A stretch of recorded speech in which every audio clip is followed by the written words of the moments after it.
कहानी रजाई। लेखक शरद उपाध्याय।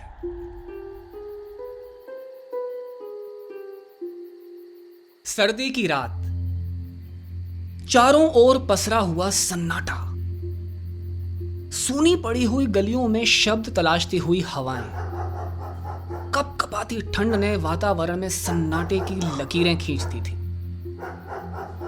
पर चारों ओर पसरी हुई शांति में कुछ ऐसा भी था जो रुका हुआ नहीं था, और वो थी अनवर की चलती हुई उंगलियां।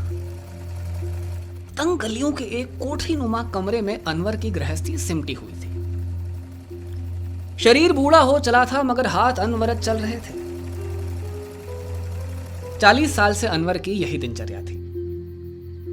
दिन रात की मेहनत से वो कम वजन वाली खूबसूरत रजाइयां तैयार करता था। सेठ जी सुंदर कशीदाकारी से मंडे खोल उसे देते और फिर शुरू होती अनवर की कारीगरी। अनवर के हाथ की बनी रजाइयां देश विदेश में जाती थी और इस काम के लिए कई सरकारी और गैर सरकारी संस्थाएं उसे पुरस्कृत कर चुकी थी। अनवर का कमरा एक भीड़ भरे मोहल्ले की तंग गली में स्थित था। कमरे को उसने 2 भागों में बांट रखा था। एक ओर उसकी गृहस्थी खाने पीने का सामान था, दूसरी ओर रुई, रजाइयां, सुई धागे आदि पड़े रहते थे। सारा कमरा बेतरतीब था। गंदगी और अव्यवस्था एक दूसरे से बढ़कर थी। कमरे में लगा पीला बल्ब बीमार सी रोशनी फेंकता रहता था और खुद अनवर भी अव्यवस्थित कमरे का प्रतिरूप जान पड़ता था। पर फिर भी कमरे में एक वस्तु थी, अनवर द्वारा तैयार सुंदर रजाई। रेशम और मखमली कपड़े की बनी मुलायम रजाई जो छूते ही पंख सा एहसास देती थी। रजाई की अद्भुत कशीदाकारी उसका सौंदर्य 2 गुना कर देती थी। अनवर हालांकि दिन भर ही रजाई पर काम करता था, पर पूरी होने पर उसको अनमोल धरोहर की तरह रखता था। उसे लगता था कि कमरे की गंदगी कहीं उसे छू भी ना जाए। रजाई उसके लिए एक वस्तु मात्र नहीं थी, अपितु पूजा थी, अर्चना थी। वो समर्पण भाव से अपने काम में खो जाता। रजाई उसकी आकार निराकार प्रतिमा थी, कुरान की आयतें थी। रजाई उसके लिए भोर का गीत थी, संध्या की राग रागिनी थी। वो कमरे के दूसरे छोर पर सोता था। एक पुरानी सी गुदड़ी और 2 फटे कंबल। कड़कड़ाती सर्दी में ये कंबल अपर्याप्त थे, मगर वो ये सोचकर तसल्ली कर लेता था कि अब 2 महीने की तो बात है, बेकार में खर्चा क्यों किया जाए। रात धीरे धीरे गहराती जा रही थी। हवाएं रह रहकर उसके रोंगटे खड़े कर देती थी, पर अनवर हमेशा की तरह अपने काम में लगा हुआ था। रजाई लगभग तैयार होने को ही थी। उसे लग रहा था कि वो काम पूरा करके ही सोए। अधूरे काम से उसे कभी भी तसल्ली नहीं मिल पाती थी और फिर रात भर एक अजीब सी बेचैनी घेरे रहती थी। ठंड का एक झोंका उसे फिर आकर कंपा गया। वो सिहर उठा, पर काम लगातार चलता रहा और अंत में करीब 1 घंटे बाद रजाई का काम पूरा हो गया। अनवर का मन शांति से भर उठा। वो धीरे से उठा और जल्दी से अपने बिस्तर में आकर लेट गया। ठंड बढ़ती जा रही थी। दोनों कंबल ओढ़ने के बाद भी सर्दी में कोई कमी नहीं आई थी। चारों ओर से लिपटा कंबल ठंड के मारे पानी पानी हो रहा था। कोई बात नहीं, 1 तो बज ही गया, 4 घंटे बाद सुबह हो जाएगी। मन ही मन वो अपने आप को तसल्ली देने लगा। बल्ब की पीली रोशनी में जहां पूरा कमरा उदासी से भरा हुआ था, वहीं रजाई की उपस्थिति कमरे की शोभा में 4 चांद लगा रही थी। उसकी रजाइयां बहुत ही सुंदर और गर्म रहती थी। सुंदर के बारे में तो उसे पता था, लेकिन गर्म रहती थी ऐसा उसने सिर्फ लोगों से सुना था।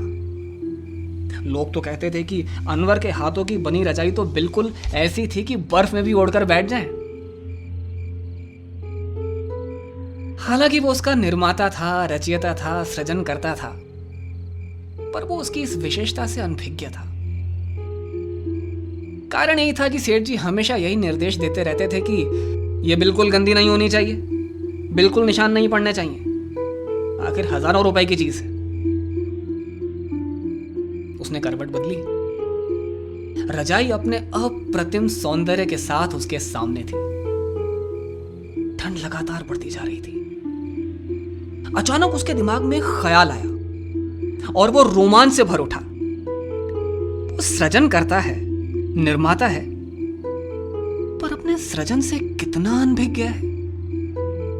वो 40 सालों से बना रहा है, पर कभी उसने रजाई ओढ़कर नहीं देखी। पता नहीं कैसा एहसास होता होगा, लोग उसकी रजाई से कैसा सुख अनुभव करते होंगे। वो धीरे से उठा और रजाई के पास जाकर बैठ गया। रजाई बहुत सुंदर लग रही थी। उसने रजाई को धीरे से सहलाया। बहुत ही सुखद और कोमल एहसास। वो अपना हाथ रजाई के अंदर ले गया। नरम सा एहसास। उसका दिल जोर जोर से धड़कने लगा। उसने चारों ओर देखा, कोई नहीं था। खिड़की पर पल्ला नहीं था। उस पर लगा पर्दा भी शांत था। ठंड बहुत हो गई थी। वो पुनः अपने बिस्तर पर चला गया और कंबलों को ओढ़कर पड़ गया। रजाई ओढ़ने की हिम्मत वो नहीं जुटा पाया। बस पड़े पड़े उसे देखता रहा। रजाई बहुत ही सुंदर लग रही थी। कशीदाकारी और रंगों के समावेश ने उसके सौंदर्य में 4 चांद लगा दिए थे। सचमुच कितना अच्छा लगता होगा, वो सोचने लगा। लोग उसे चारों ओर से लपेट लेते होंगे। जो लोग इतनी महंगी रजाई ओढ़ते होंगे, वो नीचे मोटे मोटे गद्दे भी बिछाते होंगे, फिर उस पर नरम चादर और ऊपर से सुंदर सुकोमल रजाई। इन्हीं कल्पनाओं में खोया अनवर न जाने कब सपनों की सुहानी दुनिया में पहुंच गया। उसे लगा कि वो एक बहुत सुंदर बिस्तर पर सोया है। बहुत सुंदर गद्दा, उस पर बिछी मखमल की चादर और ऊपर उसने अपनी रजाई ओढ़ रखी है, बिल्कुल ऐसी जैसी किसी ने उसके चारों ओर छोटे छोटे पंख लपेट दिए हों। मुलायम और कोमल। ऐसा सुखद अनुभव तो उसे कभी जिंदगी में नहीं हुआ था। तभी अचानक उसे ठंडापन सा लगा। उसकी रजाई में ठंड। और तभी उसकी नींद खुल गई। उसने देखा यह सच नहीं था, वो सपना देख रहा था। उसे वास्तव में ठंड लग रही थी। उठकर बैठ गया। रजाई वैसे ही रखी हुई थी, सुंदर, सुकोमल, प्यारी सी। उसका गला सूख रहा था। वो धीरे से उठा, चरी में से पानी पिया। लेकिन इस बार वो पुनः अपने बिस्तर के पास नहीं गया। वो रजाई के पास पहुंचा, बैठ गया।